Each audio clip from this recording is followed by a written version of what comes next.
Question क्या बोला कि ना ratio of weights of a body on earth surface to that on the surface of a planet is 9:4. The mass of the planet is 1/9 of that of Earth. R is radius of Earth. What is the radius of the planet? Take the planets to have same density. है ना? Weight of a body on Earth's surface to that on the surface of a planet is 9:4. है ना? Mass of the planet is 1/9 of that of Earth. R क्या है? Radius of Earth है. What is the radius of the planet? है ना? तो इसमें तुमको एक्सीलरेशन ड्यू टू ग्रेविटी वाला फॉर्मूला यूज करना है ना बच्चों? तो basic acceleration due to gravity वाला फॉर्मूला क्या है कि अर्थ के सरफेस पर जो ग्रेविटी है that is equal to G, है ना, mass of earth by radius of earth square, sir r/2. ठीक है ना? Very good. Gravity on the surface of planet क्या होगा? G mass of planet by radius of planet square, ठीक है ना? नाउ बात ये है वेट, मतलब है ना, वेट का मतलब है weight ratio will be equal to ratio of the gravity, क्योंकि कोई भी मास का जो वेट है वो मतलब है ना, मास का जो वेट है, वेट ऑन अर्थ क्या होगा? मास का mass into acceleration due to gravity on the surface of earth. Weight of the particle on the planet क्या होगा? Again mass of the particle into acceleration due to gravity of the planet at its surface. तो mass तो particle का same रहेगा ना, लेकिन उसका अर्थ के ऊपर वेट और प्लैनेट के ऊपर वेट अलग है. तो वेट का रेशियो क्या है? वेट का रेशियो ग्रेविटी के रेशियो के बराबर है. WE/WP is equal to 9/4 implies GE/GP will also be equal to 9/4, है ना? तो implies GE/GP that is equal to GME/RE square divided by GMP/RP square, है ना? should be equal to 9/4. G और G कैंसिल कर लो, ठीक है ना? so that is equal to 9/4 implies RP/RE whole square into ME/MP, है ना, is equal to 9/4. देखो mass of earth, mass of planet is 1/9 of that of earth. तो देखो बच्चों, mass of planet is equal to 1/9 times that of mass of earth. मतलब mass of earth by mass of planet क्या होगा? 9 हो जाएगा. तो इसका मतलब यहाँ से MP/ME इज इक्वल टू 1/9. तो ME/MP क्या होगा? 9 होगा. implies radius of planet by radius of earth whole square into 9, है ना, is equal to 1/4.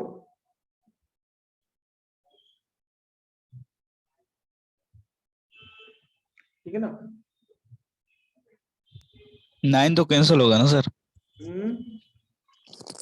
अच्छा, इज इक्वल 9/4. हाँ, 9 कैंसिल हो जाएगा, ठीक है ना?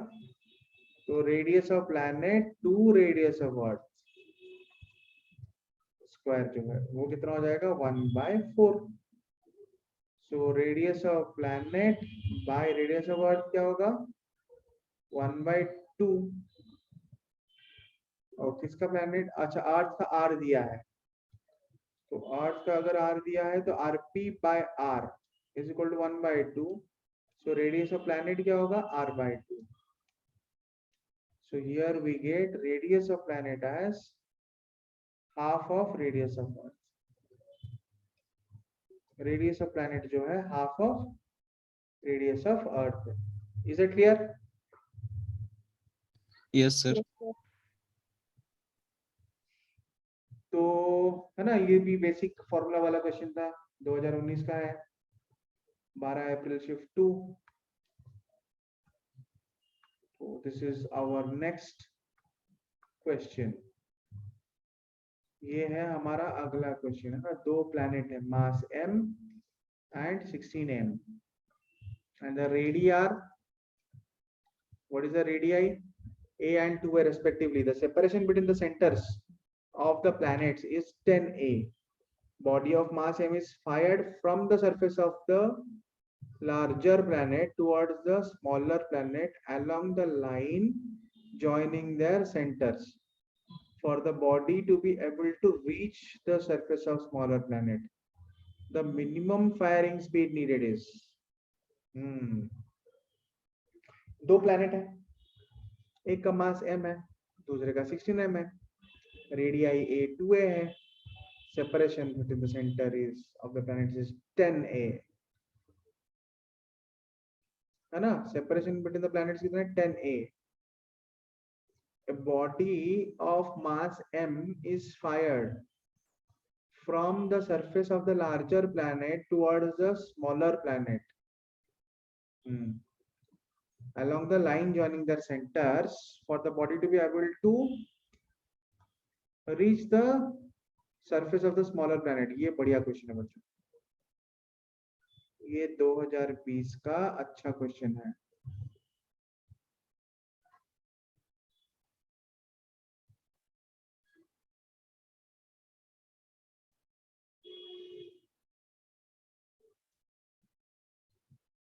ठीक है ना। तो बेसिकली एक तो बड़ा प्लेनेट और एक छोटा प्लेनेट दोनों बना लेते हैं,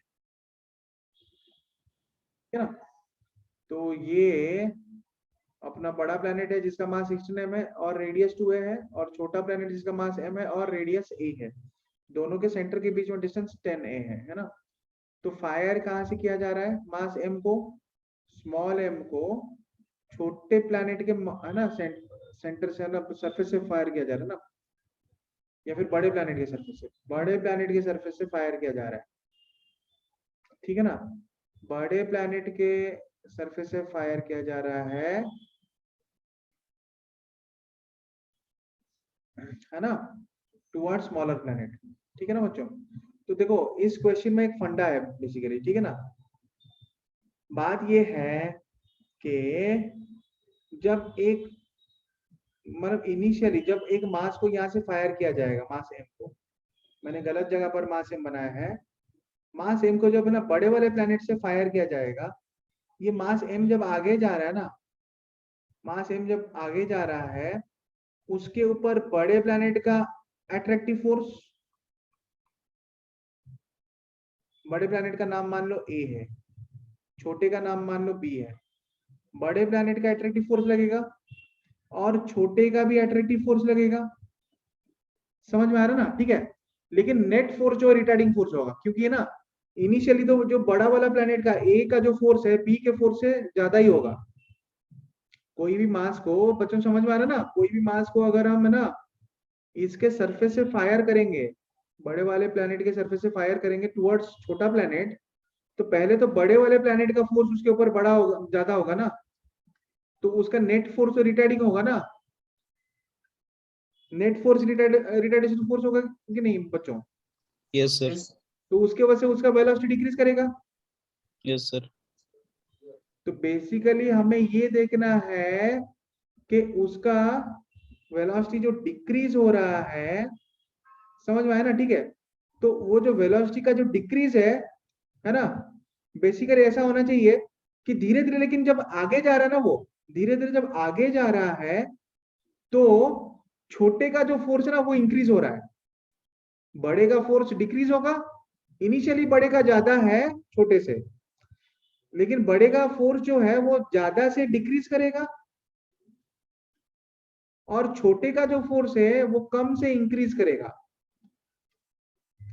तो एक पॉइंट ऑफ टाइम में, एक पर्टिकुलर डिस्टेंस में समझ में आया ना? एक पर्टिकुलर डिस्टेंस में, बड़े के सेंटर से मान लो x डिस्टेंस में, दोनों के ऊपर दोनों का जो फोर्स है कैंसिल आउट हो सकता है, क्योंकि जितना आगे जाएगा छोटे का फोर्स उतना ज्यादा इंक्रीज कर रहा है। तो कोई ना कोई तो ऐसा पॉइंट आएगा ना बीच में जहां पे कि छोटा का फोर्स जो है वो बड़े वाले के फोर्स को कैंसिल आउट कर लेगा। Yes sir. तो मान लो तब तक अगर मान लो उसका वेलोसिटी डिक्रीज नहीं होता है, मतलब तब तक उसके पास है ना, जहां पे नेट ग्रेविटेशनल फोर्स ना जीरो हो रहा है उसके ऊपर, उसको बेसिकली वहां तक पहुंच जाना चाहिए, है ना, कुछ वेलोसिटी रिटेन करके, कुछ वी मिनिमम रिटेन करके उसको यहाँ पे पहुंच जाना चाहिए। क्योंकि अगर यहाँ पे पहुंच गया, यहाँ पे पहुंच गया एक मिनिमम वेलोसिटी रिटेन करके, मतलब वेलोसिटी डिक्रीज कर रहा है, वेलोसिटी रिटेन करके अगर यहाँ तक पहुंच गया इस पॉइंट तक, है ना, जो कि मान लो नल पॉइंट है। नल पॉइंट मतलब जो कि, है ना, नेट ग्रेविटेशनल फोर्स जहाँ पे उन दोनों का जीरो हो रहा है ना, नेट ग्रेविटेशनल फोर्स उन दोनों की वजह से इस मास के ऊपर जीरो हो रहा है। अगर यहाँ पे पहुंच गया तो फिर यहाँ से तो थोड़ा आगे निकल जाएगा, वेलोसिटी अगर रिटेन कर गया, यहाँ पे नेट फोर्स जीरो है, उस वेलोसिटी के साथ, है ना, वेलोसिटी की वजह से थोड़ा आगे जाएगा। जैसे ही आगे जा रहा है, इस पॉइंट के बाद क्या होगा, छोटे वाले का फोर्स ज्यादा होगा, बड़े वाले का फोर्स कम होगा, इसके बाद वो एक्सीलरेट कर जाएगा और पहुंच जाएगा। समझ में आ रहा है बच्चों? हाँ सर। Yes sir. एक इंटरमीडिएट पॉइंट आएगा, सबको समझ में आ रहा है ना बच्चों? Yes sir. Yes sir. बच्चों सबको समझ में आ रहा है? एक इंटरमीडिएट पॉइंट ऐसा आएगा, है ना, जहां पे कि बड़े का फोर्स जो है डिक्रीज होते होते होते होते और छोटे का फोर्स इंक्रीज होते होते, जितना छोटे के पास जा रहा है वो छोटे प्लैनेट के पास, उतना उसके ऊपर छोटे प्लैनेट का फोर्स इंक्रीज हो रहा है। जितना बड़े प्लैनेट से वो दूर जा रहा है, उतना बड़े प्लैनेट का जो फोर्स है उसके ऊपर से डिक्रीज हो रहा है। तो एक पॉइंट ऐसा आएगा जब छोटे प्लैनेट का फोर्स जो है बड़े प्लैनेट के फोर्स को कैंसिल आउट कर लेगा। तब तक अगर उसके पास मिनिमम कुछ ना, भले ही जीरो के बराबर का वेलोसिटी हो, है ना, मतलब नेग्लिजिबल वेलोसिटी भी है ना, अगर तब तक उसके पास near equal to zero velocity है ना, उसके बाद क्या होगा, उस वेलोसिटी की वजह से थोड़ा तो आगे जाएगा, जैसे ही थोड़ा आगे जा रहा है वैसे ही छोटे वाले का फोर्स इंक्रीज हो गया बड़े वाले से, है ना, मैग्नीट्यूड बढ़ गया, तो छोटा ऑटोमेटिकली उसको खींच लेगा, छोटा प्लेनेट, ठीक है ना, क्योंकि उसके बाद तो उसके ऊपर एक्सेलरेशन आ जाएगा, नेट एक्सेलरेटिंग फोर्स आ जाएगा, ठीक है ना बच्चों? तो पहले तो वो पॉइंट निकाल लो जहां पे कि दोनों का फोर्स इक्वल है। तो वो पॉइंट क्या होगा, दोनों का force on M due to A is equal to force on M due to B sir at. Point P पे बोल रहे हैं कि दोनों का फोर्स इक्वल होगा ना? हाँ सर लेकिन अगर पॉइंट पी पे हम लोग फोर्स निकालेंगे तो ये बड़े वाला मास का ज्यादा आएगा ना, G M M upon R square, तो इसका मास ज्यादा है, इसका फोर्स ज्यादा है। अरे भाई तो मैंने नल वो पॉइंट तो इस पॉइंट डिस्टेंस पे वो, नहीं होगा, कहीं और भाई होगा। पॉइंट पी जो है वो डिस्टेंस एक्स में है ना, कहाँ पे दोनों का फोर्स सेम है, वो एक्स डिस्टेंस तो निकालो पहले। अच्छा अच्छा, हाँ ठीक है सर। हमें आर क्यों लेना है यहाँ पे, मतलब सरफेस पर बड़े का फोर्स ज्यादा है, जैसे बड़े से दूर जा रहा है तो बड़े का फोर्स घटेगा, छोटे का फोर्स बढ़ेगा, लेकिन तब भी बड़े का फोर्स ज्यादा रहेगा। लेकिन जितना छोटे के पास आ रहा है तो छोटे का फोर्स भी तो उतना ज्यादा इंक्रीज हो रहा है ना, तो वो डिस्टेंस निकालो एक्स, बड़े के सेंटर से, है ना, या फिर छोटे के सेंटर से जहां पे दोनों का नेट फोर्स जीरो हो रहा है। आर डिस्टेंस एक्स फ्रॉम, ये बढ़िया क्वेश्चन है, सेंटर ऑफ ए, ये टॉपर्स लोगों का क्वेश्चन है बेसिकली। जी एम इन, अच्छा जी इंटू 16 एम, बड़े का मास कितना है 16 एम, इंटू छोटे का मास तो स्मॉल एम है, by X square is equal to G into, है ना, यहाँ पे आ जाएगा छोटे का मास कितना है एम है, by into small m 10 minus x whole square, ठीक है ना। तो G G cancel, m m cancel, capital M cancel, implies x square is equal to 6 16 whole into 10 minus x whole square. Number इतना बढ़िया दिया है, तुमको ज्यादा कैलकुलेशन करना नहीं पड़ेगा, स्क्वायर रूट ले लो, 4 होल इंटू 10 माइनस एक्स आ जाएगा। x is equal to 40 minus 4x implies 5x is equal to 40 implies x is equal to 8, है ना? तो अच्छा, So, वो इसको ना ऐसे लेना था, 10a मतलब by 10a 10a minus x लेना minus था। x होगा ना सर? 10a माइनस एक्स ले लो, तो 10a माइनस एक्स ले लोगे तो 40a माइनस 4x हो जाएगा, तो वहां पे आ जाएगा 5x इज इक्वल टू 40 है, तो x इक्वल टू 8 है ना? तो वो एक्चुअली छोटे के पास आ रहा है, मतलब है ना, ऑब्वियसली, ठीक है ना, छोटे के पास ही आएगा ज्यादा फोर्स, तो x इक्वल टू 8 है, ठीक है ना? तो बेसिकली उसको पहुंचना कहाँ पे है, बेसिकली उसको पहुंचना है x इक्वल टू 8 में पहुंचना है। Where should it reach? It must reach at x equal to 8a.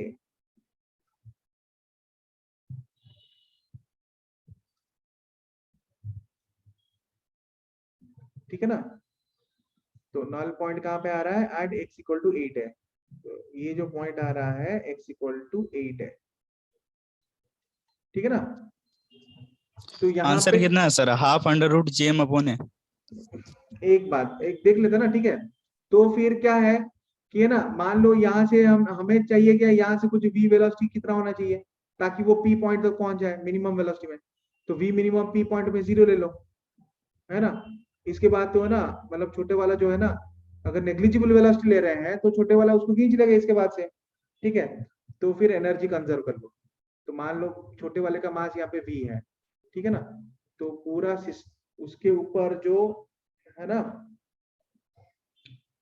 जो पूरा एनर्जी आ रहा है उसका, है ना, पोटेंशियल एनर्जी कितना है उसका, potential energy minus initial energy, energy initial is equal to energy final, मतलब energy at surface of A is equal to energy at point P.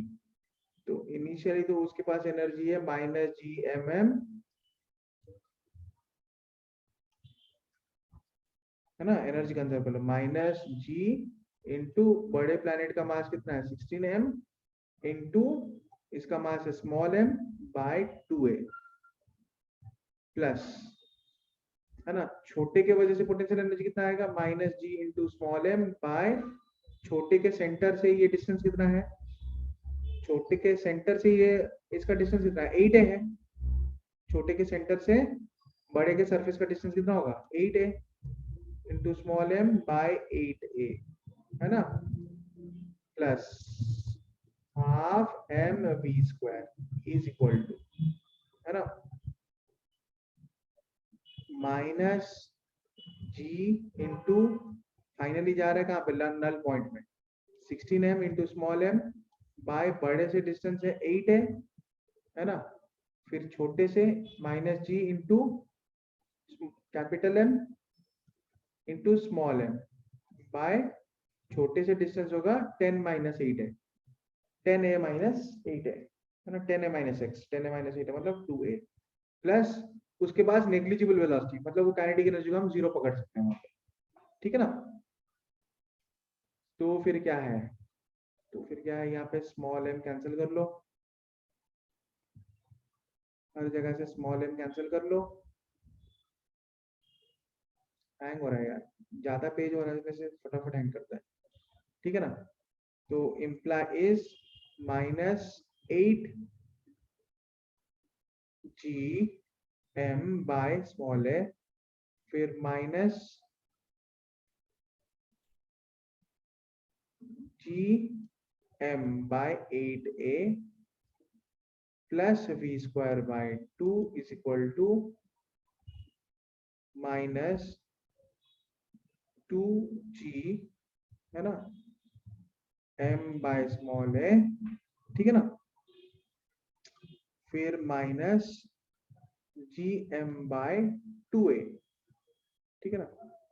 तो that implies v square by 2 is equal to ये -2 GM/A और यहाँ पे एक -GM/A है, ये cancel होने से इस तरह बचेगा -GM/A, ठीक है ना।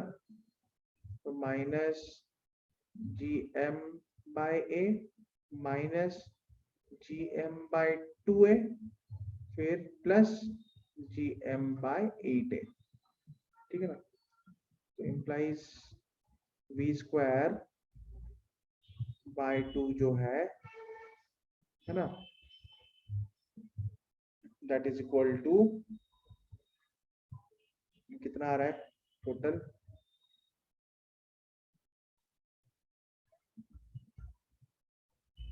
ये टोटल आ रहा है -3 GM/2 है, बाद में इसको पॉजिटिव ले जाना,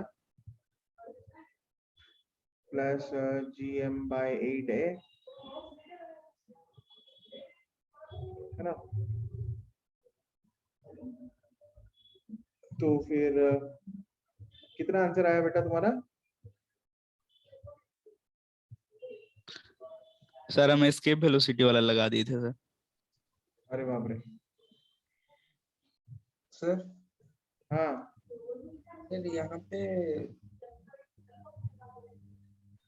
बेटा सुना नहीं दे रहा है, राहुल बोल रहा है या पीयूष बोल रहा है?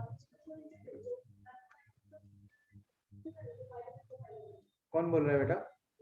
पीयूष पीयूष बोलो क्या हुआ? सर वो पहला वाला -G16M/2A का वो तो -8GM/2A होगा ना। पहला वो जो पहला वाला मतलब बड़ा वाला का बड़े कंजर्वेशन वाले का बोलो। यहाँ पे सर -8GM/A होगा ना। ओ वहां पे गलती हो गया क्या? अच्छा यहाँ पे ना ये, हाँ हाँ हाँ सर। अच्छा ये तो -8 GM/A है और अच्छा अच्छा अच्छा सर वो वही तो लिखा है -8A/G। नहीं नहीं नहीं नहीं, ये जो -8 GM/A है, मैंने यहाँ पे उसको -GM/A कर लिया, वो ही बोल रहा है वो। एक तो GM/8 है, इसको लिखा है सही, लेकिन ये जो 8 GM/A है इसको मैंने GM/A लिख दिया, मतलब 8 यहाँ से मिस हो गया है, लिखते लिखते मिस हो गया, हड़बड़ी मतलब जल्दी जल्दी में लिखते हैं ना, तो लेटर मिस हो गया यहाँ से।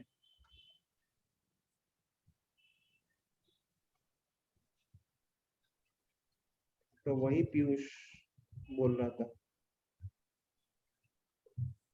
तो तुम लोग वो थोड़ा नोटिस करना है,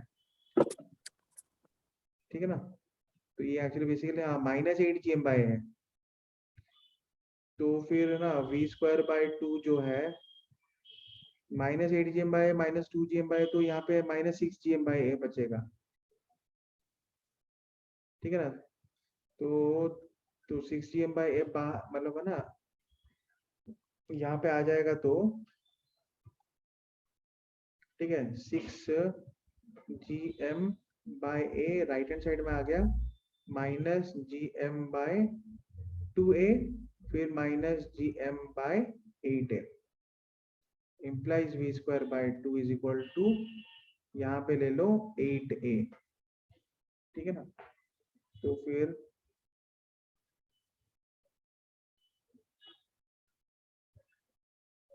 सिक्स GM/A था ना, हाँ 6 GM/A,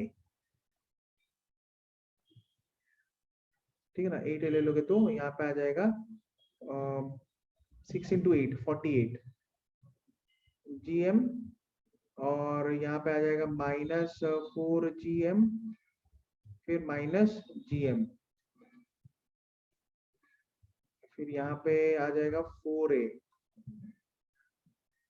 तो इम्प्लाइज V² कितना आ रहा है, V² इज इक्वल टू, ये तुम लोग चेक कर लेना, ठीक है, बाकी यही प्रोसेस है ना, बस कैलकुलेशन चेक कर लेना, मतलब ये लिखते लिखते ना कहीं कहीं इधर उधर हो जाता है। 43 में नहीं है देखो आंसर, है ना, तो कहीं पे गड़बड़ हुआ होगा लिखने के टाइम में, तो उसको चेक कर लेना आंसर एक बार।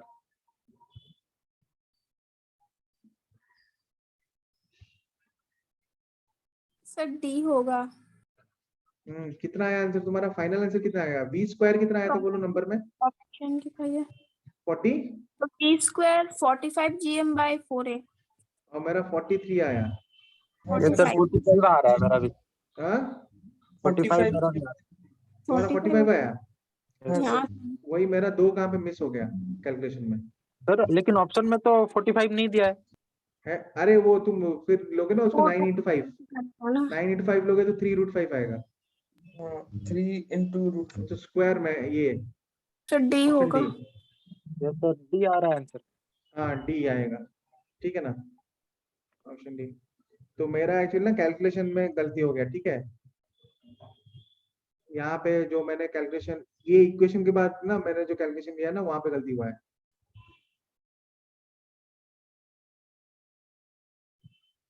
ठीक है ना।